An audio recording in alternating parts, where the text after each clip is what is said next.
You are removing the rights of the 32 million people who voted for VP Sara Duterte. Ang gusto mo lang, political lang ang datingan, walang legal process. Gago ka ba? Gago ka ba o putang ina ka? Ako nagtatanong lang ha. Alamin po natin kung bakit nila nasabing naging matagumpay ang Day 3 para sa depensa. Makakasama po natin ang tagapagsalita ng depensa, Attorney Michael Poa. Magandang araw po sa inyo, Attorney Poa. Welcome back to Memo. Magandang araw din po sa inyo, Ms. Karina, Sir Willard, and thank you for having me back here. Morning. Ang mga defense lawyers po ba meron pang panahong magpahinga at matulog ng mahimbing?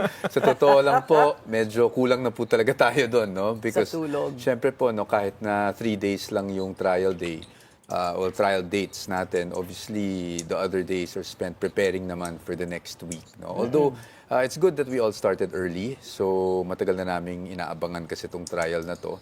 So, we have basically everything in place, but syempre, may fine-tuning here and there as we go along. So, hindi pa rin talaga tayo tumitigil sa preparations for the following week, no, ng trial. Parang tama po ba na it is expected that for the first 3 days, because yung unang araw parang presentasyon pa lang ng mga rules, ang mga kung ano, ebidensya, etc. And then second day was yung testigo po ng prosekusyon. Opo. And then kayo po naman ang magko-cross-examine kahapon. Opo. So parang inaasahan na itong linggong ito, the ball will be in the court of the prosecution. And thereby, sila rin talaga ang magmumukhang ungos kasi hindi pa naman kayo nagpipresenta ng sarili ninyong ebidensya. Tama po, Ms. Corina. And actually, it's not just this week, no? It will be the following weeks. Kasi ang mangyayari talaga, and magandang nabanggit niyo po para maintindihan ng ating mga kababayan, that really the prosecution will have to present its evidence first, no? And then afterwards, we'll decide if the defense will still present our evidence if need be. If not, we might even file a demurrer. Yung demurrer, technical yan, no? Sinasabi natin, hindi naman napatunayan ng prosecution yung mga aligasyon nila, so hindi na kami mag-represent ng ebidensya. Hindi natin sinasabi na gagawin natin yan, hindi rin natin sinasabi na hindi natin gagawin yan, masyado pa namang maaga. But maganda pong maintindihan yun, no? Na right now, ang trabaho lang talaga ng defense is to cross-examine, no, yung mga witnesses na pinipresenta ng prosecution. And mahalaga ba, gaano kahalaga, attorney, na tibagin yung mga testigo? Halimbawa, yung si NBI senior agent, bakit po siya kailangan kumbaga matibag yung credibility niya? Mahalaga po talaga bawat witness, no? Kasi nga sa ngayon, we will win this phase of the trial by cross-examination pa lang kasi hindi pa kami naglalabas sa mga ebidensya namin. So, mahalaga rin yun. Kailangan natin tingnan yung mga kredibilidad ng mga taong inihaharap as testigo, no, bilang mga witnesses, para nang sa ganun, malaman natin kung may katotohanan din ba yung mga sinasabi nila. So, that's why nakita nyo kahapon, no, there were questions on yung qualification ng witness. As una kasi akala namin expert witness, but the witness himself said, no, that he wasn't an expert but a competent witness daw. Nonetheless, kailangan natin tingnan yung kwalifikasyon niya dahil sinasabi niya siya yung nag-extract ng video, siya yung nag-save ng video sa USB. So, kailangan nating tingnan, no, para sa authentication stage ng ebidensya nila. At normal din ba na maraming objection talaga ang depensa? Oo, actually, hindi lang depensa. In fact, nung una kasing araw, I'll be very candid, nakita ko naman yung mga kumakalat sa SOCMED, di ba, na Mr. Objection daw ang defense. But as you've all seen yesterday, nung kami naman na nagko-cross-examine, marami ring objections ang prosecution, and that's normal, no? Kasi nga po, mga kababayan, yung unang araw na nagkaroon ng, syempre una, ipe-present ng prosecution yung kanilang witness. Nag-o-object yung defense. Okay? Pero take note yung pag-o-object ng defense after questioning. Kasi yung pag-o-object ng prosecution ay wala pang question, nag-o-object na. Di ba? Ang laki ng pinagkaiba. So, alin ang naiba? Malaki ang pinagkaiba. Okay? Malaki po ang pinagkaiba. Ngayon, the question is, mali po ba ang mag-object? Tama po ang mag-object kung ito'y may question na. Ang mag-object ng wala pang question ay hindi yun objection. Ayun ay manifestation which is not supposed to be allowed in court. Kasi hindi ka naman dapat nagte-testify bilang abogado. Para kung nagte-testify, ano ka? Ikaw ba ang ano? Hindi, you are presenting the witness, questionin mo, o ipipresenta mo kung ano yung sinabi ng witness, yun dapat. Tapos, pagka medyo mali sa tingin ng kabilang panig, mag-o-object yung kabilang panig. Di ba? And that is normal in a court. Ginawang issue yan, first day, nung nilagay yung NBI, syempre nag-object yung mga defense dahil para bagang finifeed na yung sagot sa kanya. Para scripted eh. Di ba? Kitang-kita naman natin, binabasa niya, scripted lahat nung sinasabi nung ano. So nag-o-object ngayon itong defense. Ang daming pumuna, sabi. Bakit daw? Mr. Objection kayo. Kinabukasan, karma kagad.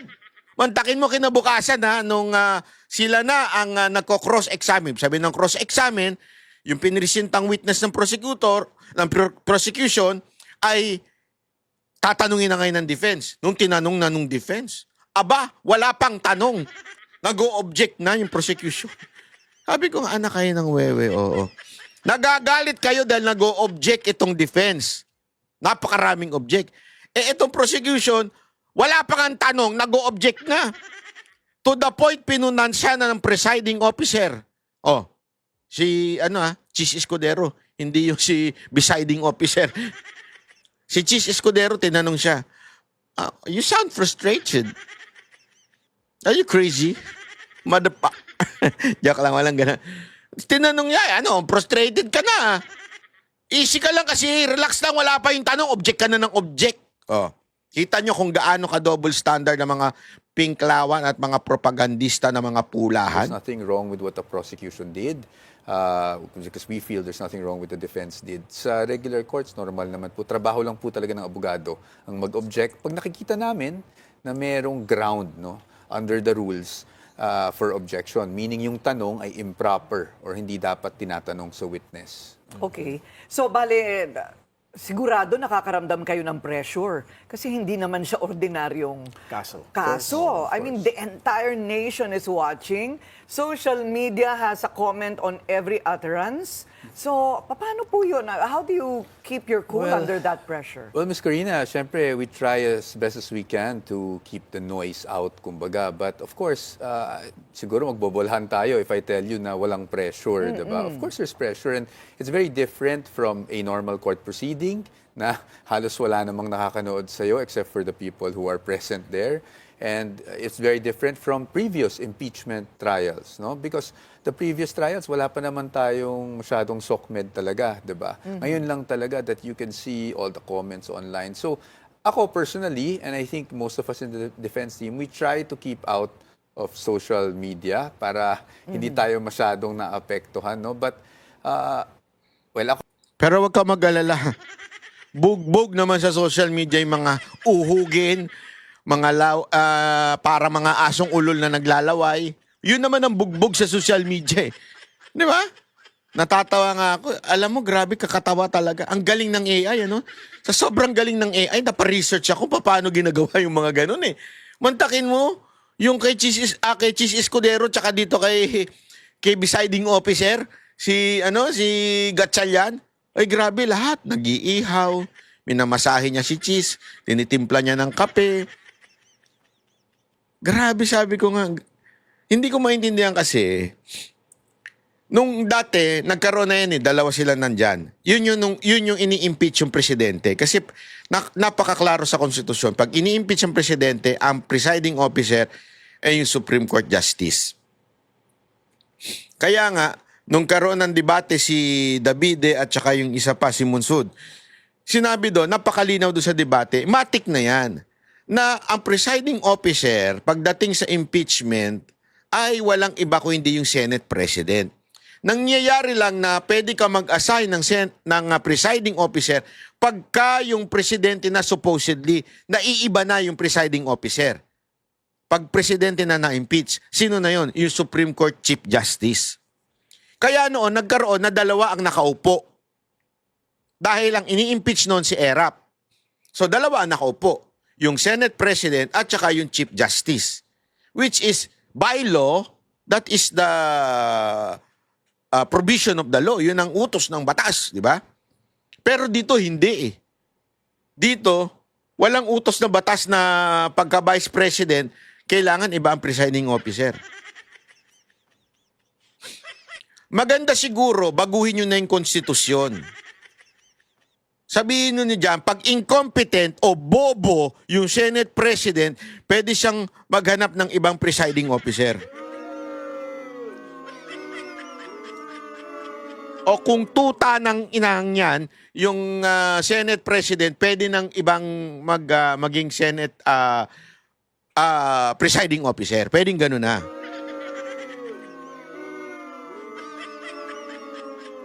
Eh wala din eh. Kasi kung babaguhin nyo lang din yung batas, abay, pambira kayo, oo. Personally, I can't help but also look because sometimes, It's constructive. it's constructive, and based on the comments, we also might need to do I mean, we have to Adjustments, be, we have to be very, how do you say this? Kailangan siguro medyo magpakatotoo din tayo. I mean, huwag tayong masyadong egotistic, no? Na kung Yan. may mga constructive comments naman, siguro dapat pakinggan din natin. So it's really Correct. balancing that, no? Right. It's balancing the noise and what we consider as constructive. Right. At so maaasahan natin next week, bawas na yung objection. Si Ma'am Corina parang hindi naintindihan naman sinabi. Trabaho nga ng defense yun eh. At saka hindi lang defense, may trabaho ng lawyer yun. Even the prosecution, pwedeng, the prosecutor pwede yung, gawin yun. Basta kailangan may tanong muna. Antayin yung tanong bago muna object. Well, that's to put it We cannot commit to simplistically. that. Oh, we cannot commit. Okay. So, isa sa mga naging sentro ng usapan yung sinasabing pagtitibag nga dito sa kredibilidad ng unang testigo, no? Ang napansin ko lang po, parang he was being cross-examined as a representative of the NBI when specifically his expertise is technical. Yes. Parang ano din kasi hindi niya masabi ng diretso yun Yung testigo ba? Na hindi ko po masasagot yan. Technical po ako. Ang pinag-uusapan dito, authenticity. Okay? Hindi ba? At tinatanong sa kanya yung tungkol sa hitman plot. Paano naman niya malalaman yon? So what do you think? Well, how do you assess? Well, Ms. Corina, kasi aside from the technical aspect, he also signed kasi yung affidavit of investigation. So when you sign an affidavit of investigation, obviously the presumption is you've read the affidavit itself, diba? So he was involved. But nonetheless, there will be other witnesses that will be called upon by the prosecution. I think si Agent Lotok will be called on Monday. And then of course, si Director Matibag will also be called at some point. Hindi pa yata next week, but nakita na namin yung request for issuance of subpoena. So there Sino will po be... yung Agent Lotok? I mean, what is his Kasama area? rin po siya sa pumirma. No? So isa siya sa mga nag-imbestiga. And even si Agent Kalilong yesterday also said na may mga nakausap din siyang mga dumalo, yung mga inimbita nila para sa investigasyon nila. So there is personal knowledge on his part pagdating doon. So natatanong namin siya, lalo-lalo na doon sa affidavit of investigation.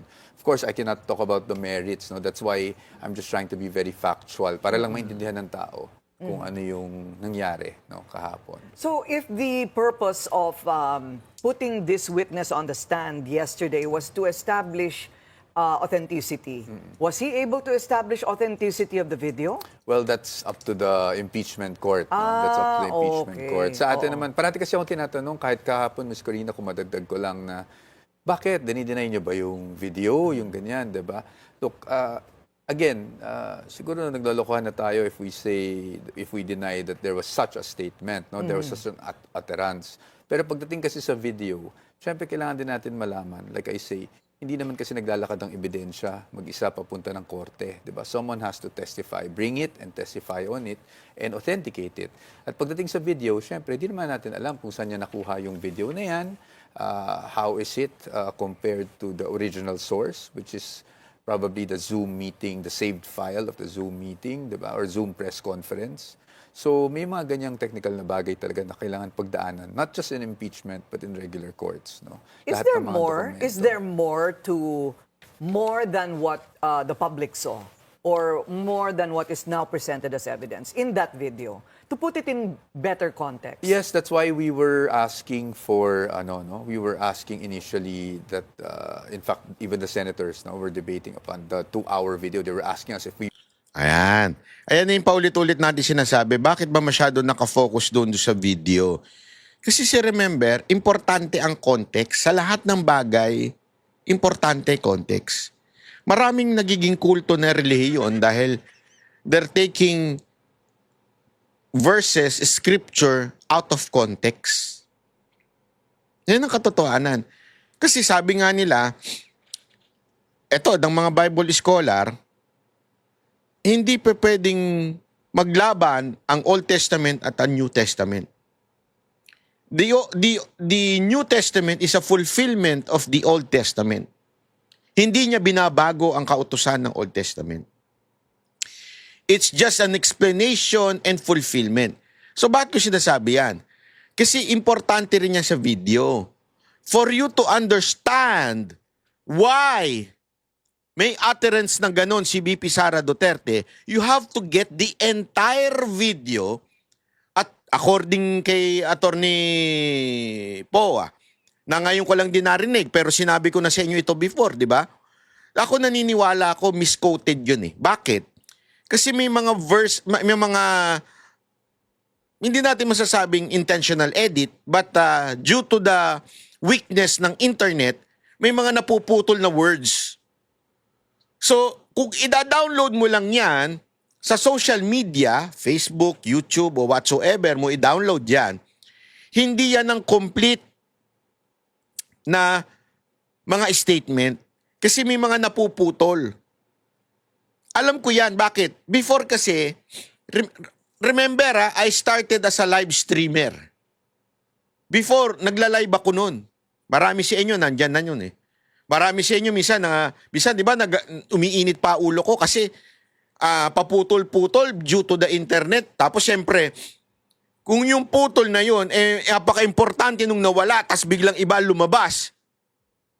Halimbawa, sinabi ko, Marcos the best. Oh, biglang naputol, anak ng wewe. Sasabi nila, si Banat Bay, loyalista na. Yung pala, during the live stream, sinasabi ko, Marcos the best pagdating sa korupsyon. Pagdating sa diktador. Pagdating sa katarantaduhan, the best si Marcos. Nawala yung mga part na na sa korupsyon, sa katarantaduhan, ang lumabas lang the best si Marcos. Anong tawag mo doon? Misquoted ka ngayon. That's why it is very, very, very, very important the authenticity of the video. Kung yan ba ay raw, original, o dinownload mo lang. Dito, lumabas, dinownload lang niya. At hindi niya pa pinanood entirely. Di ba? Kaya nga, yun nga yung problema dito eh. Tapos yan ang gagamitin mo to impeach a person. At paulit-ulit naman sinasabi ng mga ugo, katulad nung yung political propagandist ng makakaliwa na bungi, na panot. Ano sabi niya? This is not a legal process. This is a political process. Therefore, you do not need sa bla bla bla bla bla. Ganyan siya. Abay, tarantado ka pala eh. You are removing the rights of the 32 million people who voted for VP Sara Duterte. Ang gusto mo lang, political lang ang datingan. Walang legal process. Gago ka ba? Gago ka ba o putang ina ka? Ako nagtatanong lang ha. Mas bibigyan importansya mo pa yung political process dahil hindi naman ito court. This is just an impeachment court. Gago ka pala talaga. Sa bagay, ganyan kayo sa mga NPA. Wala na kayong batas na sinusunod. Ito may batas eh. Binoto to ng 32 million. So therefore, for you to remove that such right o power, kailangan mo mawala yung tiwala ng 32 million. That's the very essence of impeachment. The trust of the people who voted for you, wala na. Kaya ka na dapat bumaba. Kasi the Constitution says, the power emanates from the people. Therefore, it's the people who will remove that person. Paano yon pag nawala na yung tiwala dun sa tao na yon? That's the very essence of the impeachment. Tanong, nawala ba ang tiwala ng mga Pilipino kay VP Sara Duterte? Look at the survey. Look at the survey. Hindi lang isang survey nagsasabi, si VP Sara Duterte pataas ng pataas. Yung nagpapatanggal sa kanya pababa ng pababa. Tanong ko sa inyo, nawala ang tiwala kay VP Sara Duterte? Hindi. Tapos ngayon, gusto nyo sabihin, hindi, this is just a political process. Gago. This is not a political process. Ang ginagawa ninyo, pambababoy process. Pero again, taong bayan. Taong bayan ang huhusga. Hindi kayong mga NPA dyan. We want if we will be asking the court to play the entire 2 hours and I think 26-minute Ay, video. 2 hours pala yun. Oo, ganun kahaba yun eh. So, and we said that we are planning to do so. Now, kahapon, hindi namin muna tinuloy because we didn't find the need to do it. No? That's why we showed just other clips. Bakit yun importante? Kasi nga, konteksto, like you said. No? Pag nagsabi kasi tayo na meron na record na isang like a 2-minute clip based on the statement of the Vice President, hindi naman kasi, kumbaga, hindi natin napapakita yung buong konteksto kung paano ba umabot sa ganung statement. That's why we wanted to really show the entire 2-hour video. But I think the appropriate time will come. Now, I am not saying that we will or we won't. Siguro titingnan lang natin kung ano yung takbo. Because I know that 2 hours and 26 minutes is a long time. Especially, we don't want to waste judicial time also, the time of the senators no? And the viewers also. So, kung kinakailangan, that option is still there. No? Pero importante yun, ano? Yung makita yung context, buo. Oo. Yes. So, ano naman yung lumabas po doon sa closing statement na Oplan Romanov?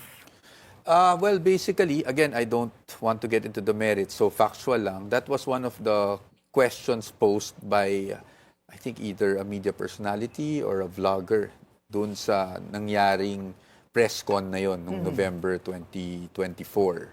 At yung Project Romanov allegedly was a threat against the life of the Vice President as well as the lives of her family. So, dun yung pinanggalingan. But again, I'll stop there na lang siguro. That's why it's very important for us to have the proper context and to see the entire video para makita ng tao, ano ba tong Project Romanov, ano ba pinanggalingan nitong statement ng ating Vice Presidente. What was the state of mind also of the VP? What was the situation then, yes, that brought about that state of Kasi mind? merong mga nagsasabi, hindi siya, yung kanyang outburst o yung kanyang pagiging emosyonal sa video daw ay hindi nanggagaling sa puso ng Vice Presidente o sa utak ng Vice Presidente, kundi mula sa puso ng isang ina. Dahil Minsan nga may doon bugso rin sa ng- pagbabanta Oo, sa kanila. Or bugso rin ng damdamin, ano? Oo, syempre, kung mother hen ka, di ba? Or mother, ikaw yung lioness. Protector, oo. Yeah, you protect your brood. So, well, anyway, yun ang sinasabing tutumbukin. Oo. Oo. Attorney Mike, napag-uusapan niyo pa rin ba yung posibilidad na iharap na mismo si VP Sara in this article particularly para maliwanag niya kung ano ba talaga yung kanyang kumbaga intent or state of mind at that time? Willard, sa ngayon, hindi pa, sa totoo lang. No? Kasi hindi pa namin nakikita yung necessity na iharap mismo ang Vice Presidente dito. So, ang pratikong sinasabi kung kinakailangan at ang tanong sa akin, kailan ba kinakailangan? It will depend dun sa takbo talaga ng trial. No? At kung sa tingin namin, it will be advantageous, of course, to the defense na may harap siya, then we will do so. I mean, we will, of course, ask her and ultimately the decision will fall upon her if she wants to appear and testify.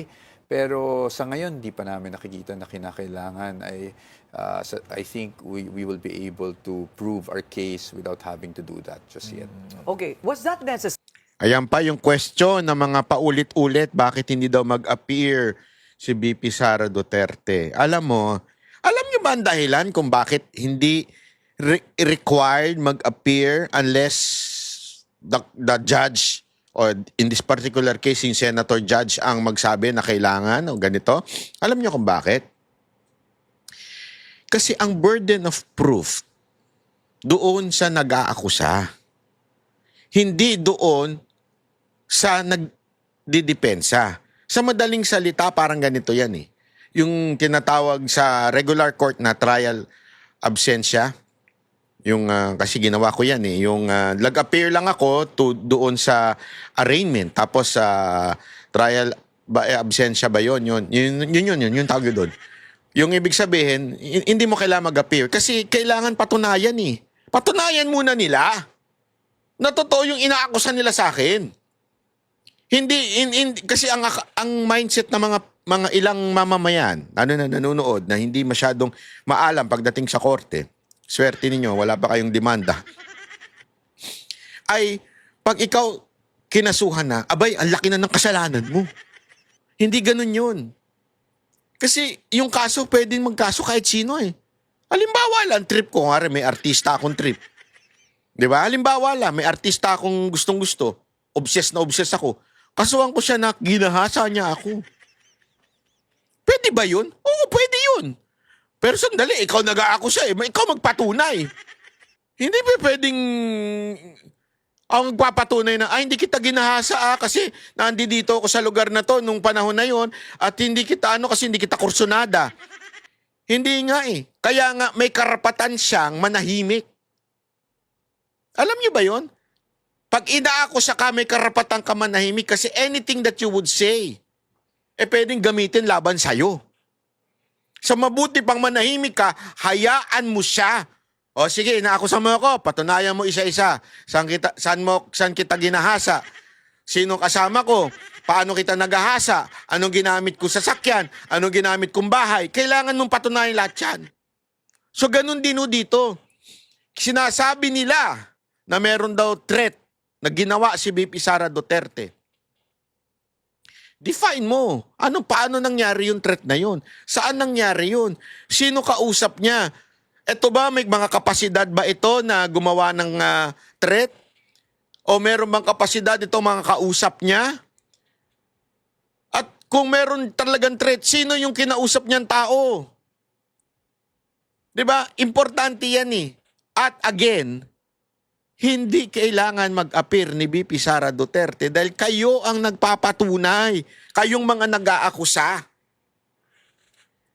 Pwede kasing pag nag-appear siya, yung 'di ba yung self-incrimination, hindi pa pwede kasi baka mamaya abay nagbigay ka ng something na yun ang kanilang gagamitin. Alam po namin yan kasi siyempre ako sa dami ko na pong kaso. Sa dami na ko ng kaso, sa dami ko ng abogadong nakausap, every time na haharap kami sa piskal o sa judge, sasabihin sa akin na, huwag kang magsasalita, let me speak. Ako laging kasi maaari yung sabihin mo ay ma-jeopardize yung trial. Huwag mo sasabihin na ganito. Maraming ganun eh.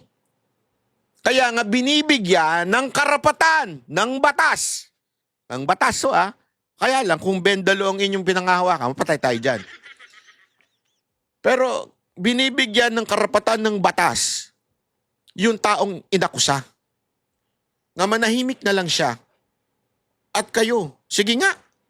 Saan nangyari yun? Paano nangyari? Ngayon, sasabihin na nung taong nag-aakusa. Halimbawa, ginahasa mo ko sa sinihan. Sa sinihan na ganito. Tahimik ka lang. Sarado na yung sinihan na yun eh. Wala na yung sinihan na yun, sarado na. Hindi na siya sinihan ngayon, bar na. Anong oras? Ginahasa kita ng alas 8 ng umaga. Sarado pa yung bar na yun ng alas 8 ng umaga. Paano kita ginahasa doon? You understand what I mean? Kaya dapat tahimik ka. Hindi ka dapat magsalita. Hindi ka dapat mag-appear. Kung papayagan ka ng korte, in this particular case, yun ang nakalagay sa batas. Pero again, if we bend the law, wala talaga mangyari sa buhay natin. Terry, yung kanyang pagpunta po doon, I mean, at this point, I guess lahat ng mga desisyon o aksyon has a purpose, no? You have to be purposeful dahil everybody is watching. So, do you think that was necessary that people saw that she was there in the building?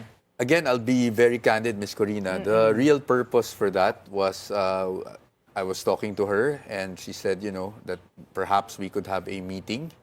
And so I said, okay. And she was only available because she came from Davao and she flew in that day for several engagements and she was available at a certain time, no? Mga around 12 o'clock to 1 o'clock. And so I said, okay. And then she said, where would you be? And I said, well, usually the defense team is already in the holding room, no, sa Senate. Kasi 2 p.m. yung trial eh. And nag-meeting pa rin kami doon for whatever will happen that day. So sabi niya, sige, puntahan ko na lang kayo. And a lot of people put a lot of things into that, no? They made a lot of things into that. But the truth is, Eto, pakinggan ninyo to ha. Kasi ginagawa nilang issue yung pagpunta ni VP Sara Duterte do sa Senado. Eto, pakinggan ninyo. even during my time with her in DepEd, that's her character. Eh. She was always very considerate of my schedule or where I was at a certain time, and she always wanted where it was convenient for us. And the problem is, if we were to meet outside, baka magahol kami sa oras, as with the traffic nowadays, baka malate kami dun sa 2 p.m. namin na trial. So, minarapat niya na puntahan na lang kami doon. Nagigets ninyo? Ito malinaw. Explain ko sa inyo kung bakit, ha? Explain ko lang sa inyo kung bakit po. Kasi remember, si VP Sara Duterte, napakaraming schedule niya.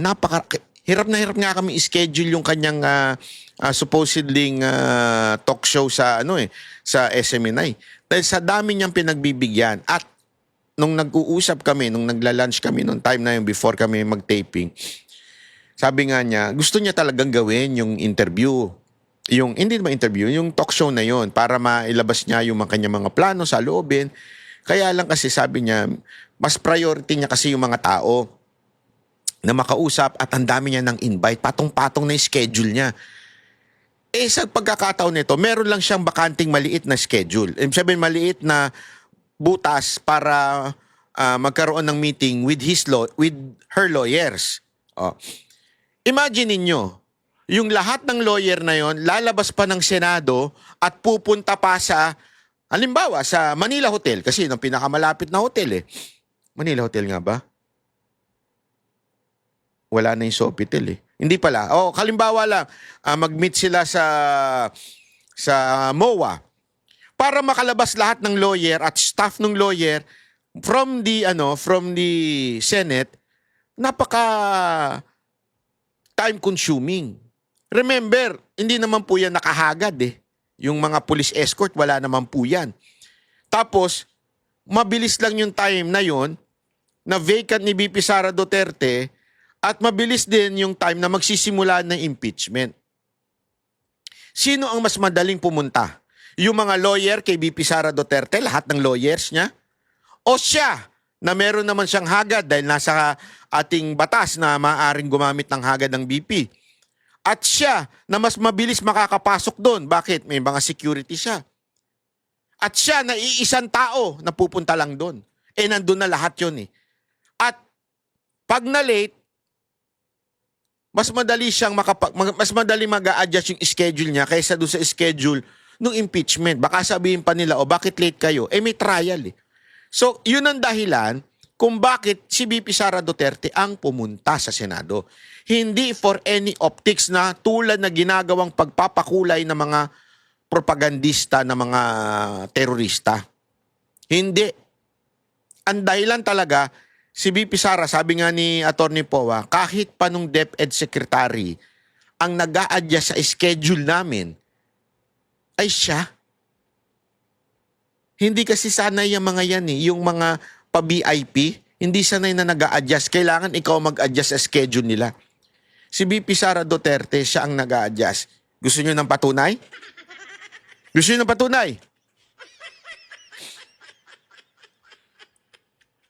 Eto, lakas nga ng loob ko eh. Huwag niyo sasabihin na kinuwento ko sa inyo to kasi insider to eh. Meron kaming, di ba yung taping, yung last taping namin? Meron kasi akong alis, may biyahe ako nun. May biyahe ako nun time na yun. Halimbawa, yung biyahe ko, Friday. Ang schedule bigla, kasi available si VP Sara Duterte Friday lang. Friday. Sinabi ko doon sa boss namin, yung boss ng stasyon namin, boss, pasensya na po, naka-schedule na po ako kasi hindi ko na mababawi. Sayang yung ticket ko. Lagi pa naman, alam mo naman ang ticket ko, si Banat Bay, maarte. Ayaw niya ng economy. So yung ticket ko medyo mahal-mahal, di ba? So sabi ko, pasensya na boss ha. Kaya naman ni Boss Dada. Kayang-kaya ni Boss Dada yan. May tiwala ko dyan. Napakagaling yan. Siya na lang, doon sa second, interview eh. The second. Sabi ko siya na lang po muna kay VP Sara Duterte. So, okay, sige. Tapos kinausap ng boss namin yung sila sa kampo nila VP Sara Duterte. Hindi ko na lang sasabihin kung sino nagsabi. Pero sabi nila, gusto daw ni VP na nandun din ako.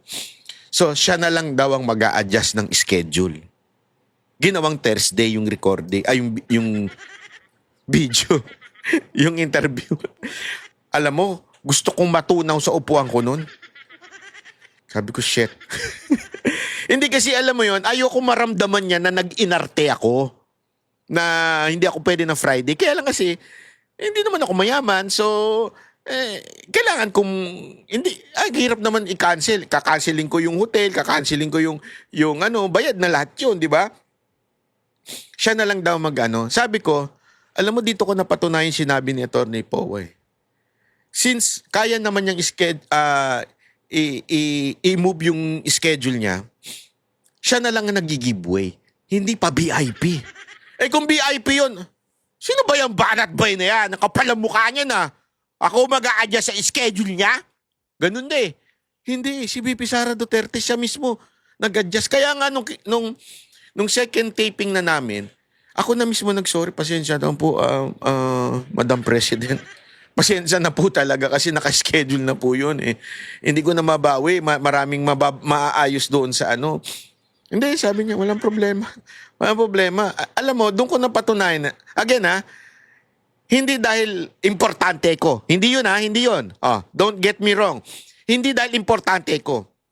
Kasi siyempre gusto niya yung flow nung katulad nung last time. Kasi marami daw sa mga kaibigan niya ang natuwa doon sa last time. Maraming nagsabi na maganda yung usapan last time. So gusto niya same format. Again hindi dahil sa akin. Eto'y dahil yung tao na si VP Sara Duterte is humble enough to change the schedule. And he is hindi humble enough. Anong tawag doon? Hindi siya pa VIP na pa-importante. Alam mo, ugali yan ng mga Duterte. Hindi lang namin nakita yan kay VP Sara Duterte. Even time, naranasan ko rin yan, panahon ni PRRD. Kung kayang magbago ng schedule ni PRRD para sa'yo, gagawin niya. As long as walang tatama ang iba. Ganon siya. Si Baste, ganon din po. Kaya nga sabi ko, kaya ako, honestly mas malapit ako dun sa ama before. Hindi ko sinabing close kami mas malapit lang. Ibig ko lang sabihin, mas nakakasama ko kasi before yon. Pero mas humamanga nga pa ako ngayon. Alam niyo kung bakit? Dahil nakita ko yung karakter nung tatay na ipasa sa anak. Hindi pa VIP, hindi pa, alam mo yun, politiko ko. Ako masusunod. Ako hindi ganun. Napaka-humble ng mga tao. Yun ang dahilan. Kaya nga sabi nito, yung sinabi ni Atty. Poe ito, na napanood ko kahapon lang, sabi ko, ganito talaga si VP Sara Duterte. Siya ang mag-a-adjust kung kinakailangan at kung kaya naman, siya ang mag-a-adjust. Yun lang, gusto ko lang sabihin. Haba nun, animal ka. There was no other intention other than to really have a meeting with us. No, it wasn't a strategic move on the team's part. In fact, we confirmed the meeting, I think, if not the night before, nung umaga lang. No? So kumbaga parang impromptu press con nang nangyari. Si Attorney Poe. Actually, ako po yung nagsalita. In fact, she told me na kaagad, no, in fairness to the media, please tell them, out of consideration rather for the media, please tell them that I will not be attending the trial because she didn't want the media to expect, no, or mga kababayan natin to expect. So please explain why I'm there. That's why nag-press con muna ako bago siya dumating, nagmamadali ako. Ang galing, ano? Kita nyo dito? Sinabi niya na kagad kay Atty. Po, pupunta ako dyan, pero sabihin nyo na sa tao na hindi ako pupunta doon sa impeachment trial. Baka kasi mag-expect. Alam mo kung gago si VP Sara Duterte at gumigimik lang, yung for optic sake lang, alam mo, sabi niya, sige, hayaan mo sila ma-excite. Tapos biglang hindi ako pupunta. 'Di ba?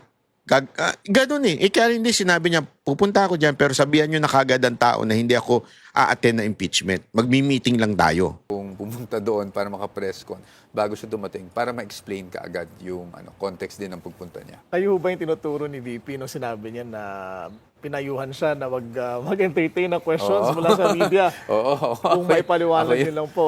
Ako yun. No, because it's very, the rules are very strict. No? In terms, Rule 18 of the Senate impeachment rules provides that the senator judges, the parties and their counsels, which kami yun, and parties meaning the vice president, no, cannot discuss the merits of the case publicly. Kumbaga, ito yung katumbas ng sub judice rules sa regular courts. No? So, we're very mindful of that rule, and that's why kahit ako sa mga interviews and sa mga press con, medyo pigil din talaga ako, no? Because I have to be very mindful, baka ma-contempt kami because we're violating that rule. And even the presiding officer reminded us on the first day during his opening statement about that rule, no? That we cannot disclose. Kasi nga, you're trying to sway public opinion or condition the mind of the public one way or the other. So, pina-aprobahan na lang ba sa inyo yung kanyang one-liner Ay, hindi mula po. sa tula? Wala o- po.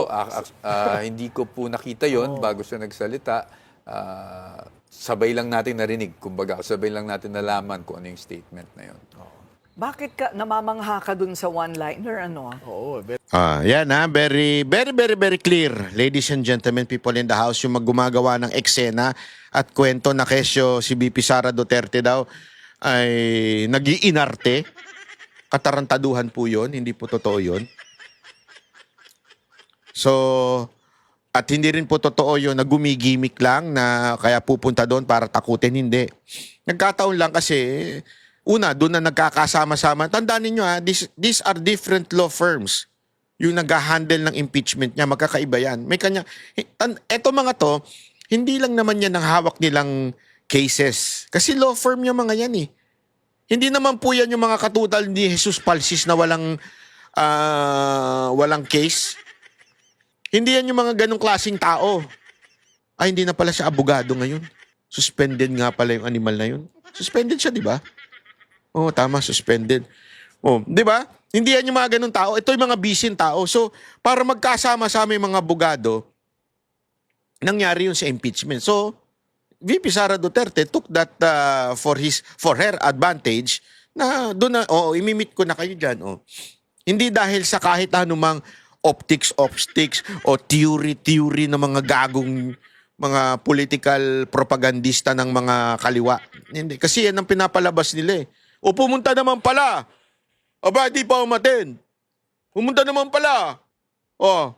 Gimmick yan para takutin yung mga senador? Mga ulul eh. Tanga-tanga talaga eh. diplomatic siyempre, galing sa tulang Invictus. Oo, hindi ba? Yan, naging issue pa yan. Kesyo ginagaya daw. Tanga pala talaga kayo, no?